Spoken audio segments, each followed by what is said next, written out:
Hi, everyone. As a part of my professional development project on strategies for change in rural education, I'm excited to be joined by once again by Miss Callianne Sparks. Miss Sparks teaches pre-K at Sanford Middle School and has also taught both kindergarten and third grade in Smith Station. She has many years of experience serving students and families in our rural community. During our first interview, we discussed many of the strengths and challenges facing rural education. Today, I'd like to focus on the future, specifically how we can continue strengthening Beauregard and other rural communities through sustainable change, community collaboration, and shared vision for success. Ms. Sparks, thank you so much for taking the time to speak with me again. Oh, thank you so much for having me. I'm so happy to be able to talk about this important topic. So, when you think about Beauregard today, what is one thing that you hope never changes about our school, or the community? I definitely think it's that word community. Beauregard has a lot of traditions and a lot of families who have been around that has made this community what it is. And everybody has ownership, or a felt sense of ownership in our school district, and in the surrounding community. We saw that a lot during the tornadoes that came through. Everybody pitched in. Everybody was a neighbor. Everybody wanted to fix things because they have ownership in this community.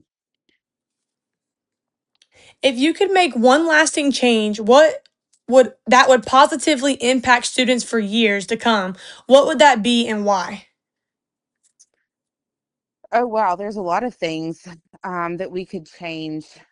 I think one thing is just making sure that our students in our community are supported. While Beauregard is a tight knit community, we're still, 20-ish minutes away from town. And for, even if you're looking at extracurricular activities, they've just added a ballpark. So we do have a ball field. But if you're thinking about any type of like dance or gymnastics, even music lessons, a lot of people have to go to other people's houses in a different town to participate in. So I think more of like an infrastructure of if whether it's like a YMCA or expanding the municipal park or having some type of studio space for students. I think anytime that you can expand students' horizons, that is definitely a positive and lasting impact. And especially if they receive that instruction from somebody that's in the community, not just a teacher in a classroom.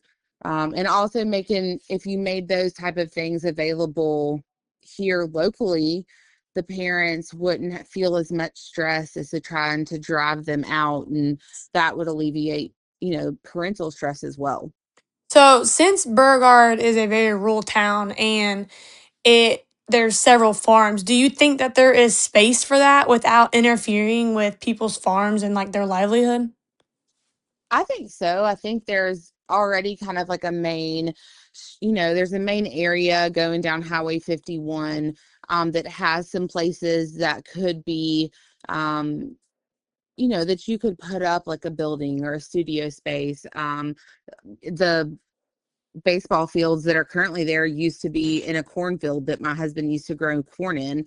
And so that's always one thing that's hard is that, you know, pieces of property sell. It was a place that he rented, pieces of property sell. And, but what's done there now at the baseball fields is impact in generations. So you kind of have to, you win some, you lose some in a Yeah. sense. But I think if it's done correctly, um, I think it could be at a point where it wouldn't interfere. Okay.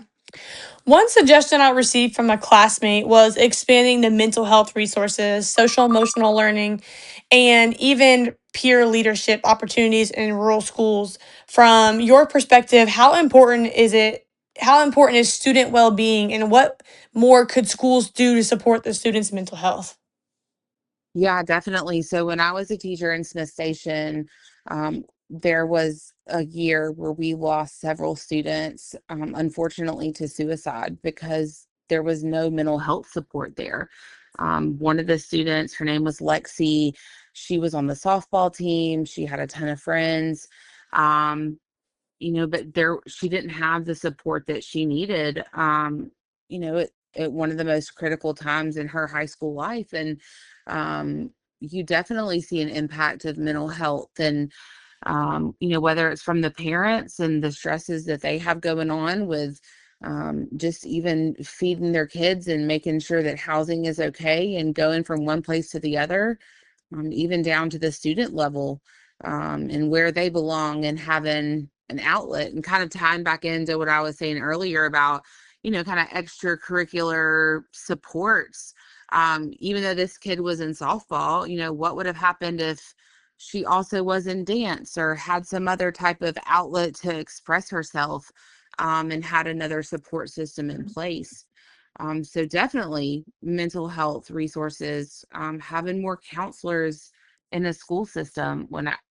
Referring back to Smith Station, we had one school counselor that supported a K-6 school. And, we were at like 800, 900 students there at our height. And so one school counselor in a school building just cannot be the only resource for these kids. So having, expanded, counselors, a lot of school districts have, part-time counselors that come in and do groups, just to support kids and what they're going through. Beauregard has always been known for having such a close knit community, kind of like you mentioned earlier.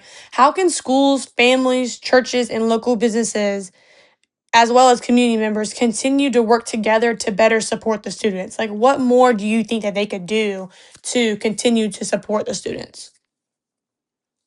I think if we had some type of centralized, let's just, like a YMCA, that brought people together on kind of a common ground. We were working on playground equipment at our school the other night, and there were people that came from one of the local churches to help. And so that's just a great example of, they came and helped, in a last minute thing. So we see some of that, but if there was a more, I guess, localized meeting place that, could bring these types of people together, that would be one thing. And then the other thing would just be to continue the conversations, between these different entities, being able to have more local businesses, even just restaurants. Like there's a Subway, there's a local gas station who they fry chicken fingers. We have a Mexican restaurant. So, what would that look like if we had a coffee shop or another place for people to gather, people to do their work? We do have people that work from home out here. What would that look like if they had another place to go or another place to kind of meet people, not in their home? Right. As someone who has spent many years teaching in rural schools, what advice would you give new teachers about becoming a part of a community rather than simply just working in it? I think new teachers would really need to focus on the relationship aspect. Um, it's interesting, like, you teach a student and you say, oh, I have Andrew in my class, and his parents are such and such and such and such. But knowing that, oh, okay, these are his parents, but, oh, his grandfather is the one who runs the local gas station. Or you can't just take it as surface level. You got to find out more about the kids and what they do. And when you build that relationship, it betters your class. Knowing that, oh, this kid is tired because, his mom's a teacher and his dad was out late working in the cornfield, or, just things like that. The more you can get to know a student, get to know their family and their role in the community, the better sense of belonging that you'll have, and the better way that you can service the kids. When you know more, you can do more. Right. Okay. When you picture Beauregard 5 to 10 years down the road, what is your vision for our schools and community? What do you hope future students will experience? And then just a little personal part, since we both teach pre-K and we were placed at the middle school. What do you hope just for our preschool? Like, where do you hope that will be? Wow. I would love for us to take over the whole building. I'll kind of work backwards on that question. I would love for our preschool to take over the whole building. Currently, we're in 5 classrooms. There's basically 4 other classrooms there. I would love for us to be able to provide some type of after school care, or if there was a place in the community that did that for parents. I know that's one of the things that prevents people from attending is their parents don't get off work yet, so the kids just continue to go to daycare. Um, and so I think that what we have to offer really does help prepare them. So if we were able to provide something for the parents after school where they could participate in extracurricular activities, or even if we just had an after school care program available to them, I think that would really increase our attendance and then also impact kids' learning going forward. In terms of a vision for our school and community, I hope we can continue to grow smartly. Um, I would love to see, a local grocery store or a local pizza place or a local coffee shop where people can, continue to be in our community and experience that. Finally, what gives you hope about the future of rural education?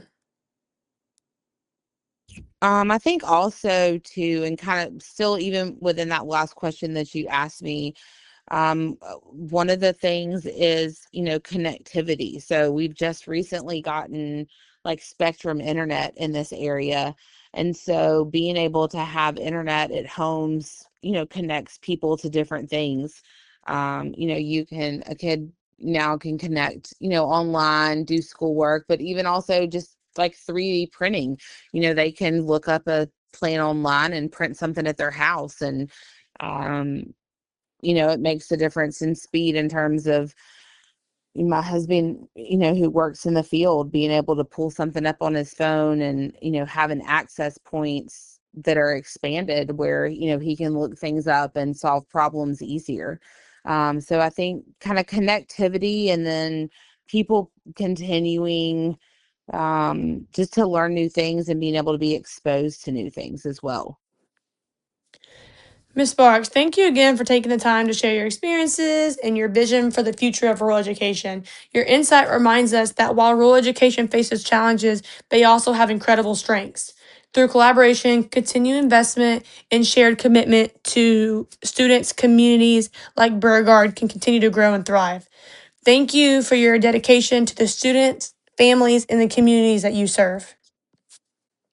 Oh, of course. I think this is a very special area that we have, and I just hope that it can continue to thrive and grow and become the best version of itself that it can be. Yes.